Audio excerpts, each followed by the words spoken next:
Hello పిల్లలు, ఎలా ఉన్నారు? ఓ అడవిలో నలుగురు స్నేహితులు ఉండేవారు. జింక, ఎలుక, తాబేలు, కాకి. ఎప్పుడూ ఈ నలుగురు ఒకచోట చేరి కబుర్లు చెప్పుకుంటూ ఉండేవారు. రోజూ లాగానే అందరూ ఎప్పుడూ కలుసుకునే చోటే చేరుకున్నారు. కానీ జింక రాలేదు. అందరూ చాలా బాధపడ్డారు. ఏమైందో చూస్తానని కాకి వెళ్ళింది. కాకి అక్కడ ఇక్కడ అంతా వెతికింది. చివరకు వేటగాడి వలలో పడ్డ జింకను చూసి ఈ విషయం మిగతా మిత్రులకు చెప్పింది.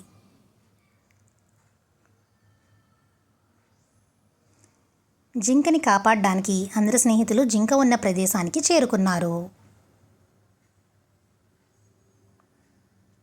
ఎలుక తన పళ్ళతో వలను కత్తిరించింది. అతి దూరం నుంచి చూసిన వేటగాడు అక్కడకు చేరుకునే లోపే జింక, ఎలుక, కాకి అక్కడి నుంచి తప్పించుకున్నారు. కానీ తాబేలు పరిగెట్టలేక వేటగాడి చేతిలో చిక్కుకుంది. వేటగాడు తాబేలును మూటలో బంధించాడు. మిగతా స్నేహితులు ఎలాగైనా తాబేలును కాపాడాలనుకున్నారు. జింకకు ఓ ఉపాయం తట్టింది.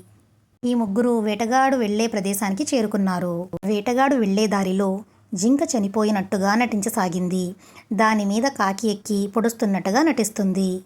ఇది గమనించిన వేటగాడు ఈరోజు ఆహారం భలే దొరికింది అని అతని చేతిలో ఉన్న మూట కింద పెట్టి జింక దగ్గరకు నడవసాగాడు. ఆ లోపు పొదల్లో దాక్కున్న ఎలుక మూటను కొరకడం మొదలుపెట్టింది.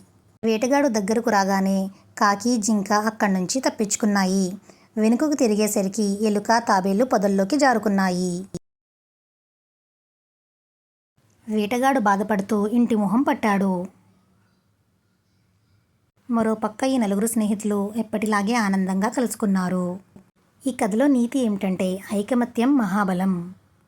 Thanks for watching.